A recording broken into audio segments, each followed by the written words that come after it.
Hello दोस्तों, देश दुनिया के विजन चैनल में आपका स्वागत है। मैं राजेश। आज हम आपको बताएंगे यूनियन बजट 2021-22 के बारे में सभी महत्वपूर्ण जानकारी जो भी अपने वित्त मंत्री निर्मला सीतारमण द्वारा दिया गया है। वो सारी महत्वपूर्ण जानकारी हम इस वीडियो के माध्यम से आप तक पहुँचाएंगे। तो चलिए शुरुआत करते हैं। वित्त वर्ष 2021-22 का बजट आज 1 फरवरी को वित्त मंत्री निर्मला सीतारमण ने पेश किया। इस बजट में उन्होंने कई बड़े ऐलान किए हैं। बजट में वित्त मंत्री ने कई नई योजनाओं की घोषणाएं की है। टैक्स स्लैब में कोई बदलाव नहीं हुआ, लेकिन 75 वर्ष से अधिक के बुजुर्गों को वित्त मंत्री ने बड़ी राहत दी है। यह बजट आपदा से अवसर की तरह है। जल जीवन मिशन शहरी लॉन्च होगा। इसके तहत 2.86 करोड़ घरों को नल कनेक्शन दिए जाएंगे। 5 साल में 2.87 लाख करोड़ खर्च होंगे। सप्लीमेंट्री पोषण कार्यक्रम और पोषण अभियान का विलय मिशन पोषण 2 की शुरुआत होगी। हेल्थ सेक्टर पर निवेश को बढ़ाया जा रहा है। पीएम आत्मनिर्भर स्वस्थ भारत योजना शुरू होगी। 6 साल में 64,180 करोड़ रुपए खर्च होंगे। नेशनल हेल्थ मिशन में एडिशन होगा। 7,000 ग्रामीण और 11,000 urban health and wellness sectors को सपोर्ट करेगी। स्वास्थ्य देखभाल प्रणाली की क्षमता का विकास होगा। नई बीमारियों का पता लगाने और ठीक करने के लिए संस्थानों का विकास होगा। 17 नए पब्लिक हेल्थ यूनिट शुरू होंगे। देश में 75,000 नए हेल्थ सेक्टर बनाए जाएंगे।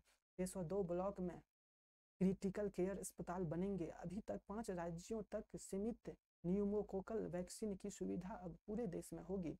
इससे सालाना 50,000 बच्चों की मृत्यु को टाला जा सकेगा।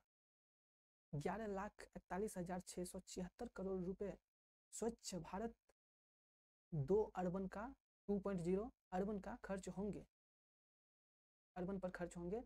कोविड वैक्सीन के लिए 35,000 करोड़। शहरी स्वच्छ भारत मिशन 2 की शुरुआत होगी। शहरी स्वच्छ भारत मिशन 2 को 2021 से 5 वर्ष की अवधि में 1,41,678 करोड़ रुपए के कुल वित्तीय आवंटन से कार्यान्वित किया जाएगा।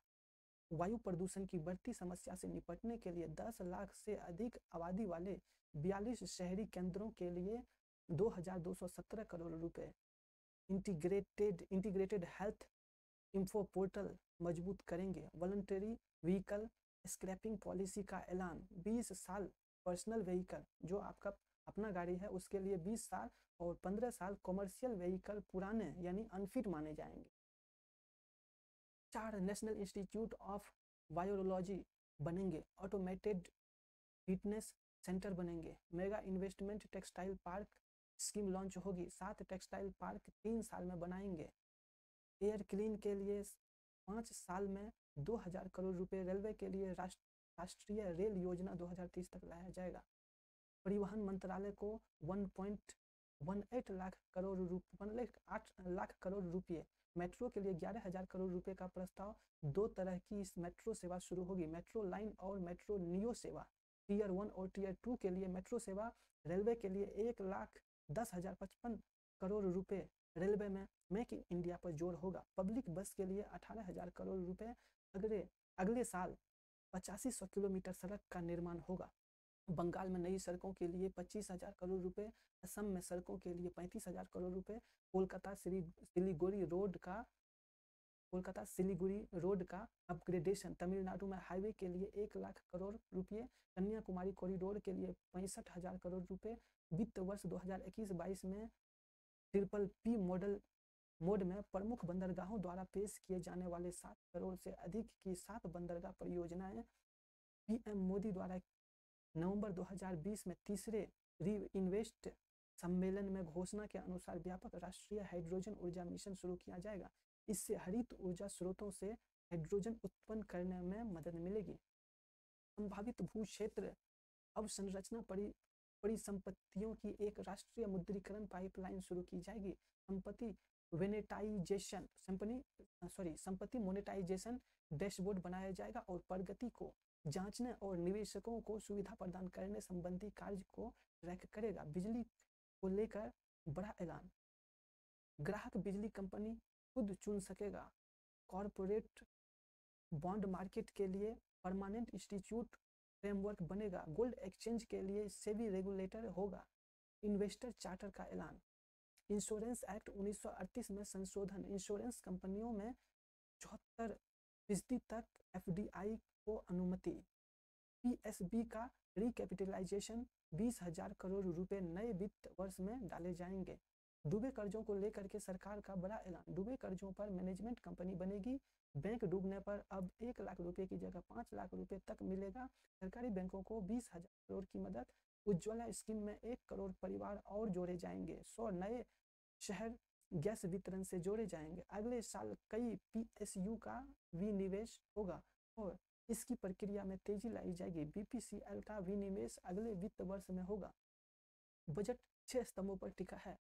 पहला स्तंभ स्वास्थ्य और कल्याण, दूसरा भौतिक और वित्तीय पूंजी और अवसंरचना, तीसरा है आकांक्षी भारत के लिए समावेशी विकास, मानव पूंजी एवं नवजीवन का संचार, पांचवा है नवाचार, अनुसंधान और विकास, छठा है न्यूनतम सरकार और अधिकतम शासन। वित्तीय घाटे का लक्ष्य 6.9% से बढ़ाकर 9.5% किया गया।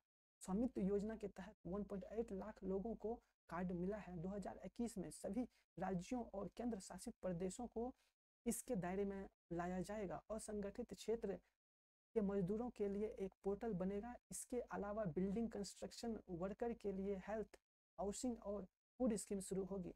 ऑपरेशन ग्रीन स्कीम में टमाटर, प्याज और आलू के अलावा 22 पेरिशेबल क्रॉप्स को शामिल किया जाएगा। कुछ सामानों पर एग्रीकल्चर इंफ्रा सेस लगाया जाएगा। इसका लाभ किसानों को दिया जाएगा।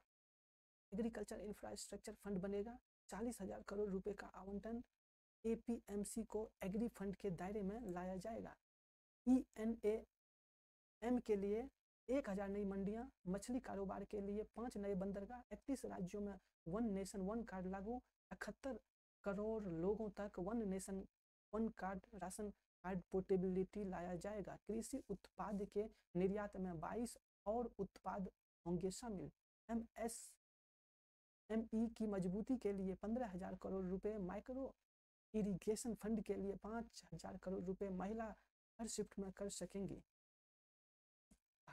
कर सकेंगी। सभी मजदूरों को न्यूनतम वेतन दिया जाएगा। 100 से अधिक नए सैनिक स्कूल खोले जाएंगे। लेह में नया केंद्रीय विद्यालय खुलेगा। 750 एकलव्य रेसिडेंशियल स्कूल आदिवासी इलाकों में बनेंगे। 15,000 से अधिक स्कूलों में गुणवत्ता में सुधार किया जाएगा। अनुसूचित जाति के लिए स्कॉलरशिप स्कीम 219 करोड़ का आवंटन। 4 करोड़ शेड्यूल कास्ट स्टूडेंट को फायदा मिलेगा।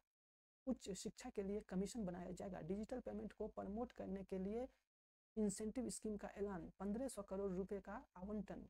प्रवासी मजदूरों के लिए खाद्य सुरक्षा योजना। National nursing and midwifery commission बनेगा। जनसंख्या की गणना डिजिटली होगी, जो देश की पहली डिजिटल जनगणना होगी।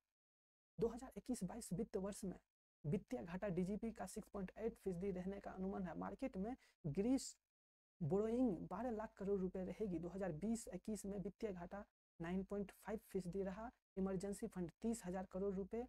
75 वर्षों से अधिक उम्र के ऐसे सीनियर सिटीजन जो केवल पेंशन और जमा से ब्याज पाते हैं, उन्हें टैक्स से राहत। हाउसिंग लोन पर मिलेगी 1.5 लाख रुपए तक की अतिरिक्त राहत को और 1 साल के लिए बढ़ाया जाएगा। 3 साल पुराने टैक्स मामले नहीं खुलेंगे। गंभीर मामले में 10 साल पुराने टैक्स मामले खोले जाएंगे। स्टार्टअप के लिए टैक्स छूट अतिरिक्त 1 साल बढ़ी। स्टार्टअप के लिए टैक्स हॉलीडे का दावा करने के लिए 31 मार्च 2022 तक का वक्त रहेगा। कस्टम ड्यूटी के मामले में 400 पुरानी छूटों का रिव्यू किया जाएगा। 1 अरब से नए कस्टम ड्यूटी स्ट्रक्चर को लागू किए जाने की कोशिश की जाएगी। मोबाइल फोन के कुछ पार्ट्स पर अब 0 की बजाय 2.5% कस्टम ड्यूटी होगी। कॉपर पर ड्यूटी घटाकर 2.5%। स्टील पर ड्यूटी घटाकर 7.5%। अब स्टील स्क्रू पर 10 की बजाय 15% ड्यूटी होगी। सोने चांदी पर कस्टम ड्यूटी घटाई गई। कॉटन पर कस्टम ड्यूटी बढ़ाकर 10%। चुनिंदा लेदर कस्टम ड्यूटी से बाहर। कुछ ऑटो पार्ट्स पर ड्यूटी बढ़ेगी। दोस्तों, मुझे उम्मीद है आपको ये वीडियो अच्छा लगा होगा। इसमें सभी पॉइंट हमने लगभग कंप्लीट किए हैं। फिर भी अगर आपको कुछ लगता है तो नीचे कमेंट करके बताइए। हमारे इस वीडियो को लाइक जरूर कीजिए, शेयर कीजिए अपने व्हाट्सएप और फेसबुक ग्रुप पे। सब्सक्राइब करना ना भूलें। हमारे अपकमिंग लेटेस्ट वीडियो के लिए।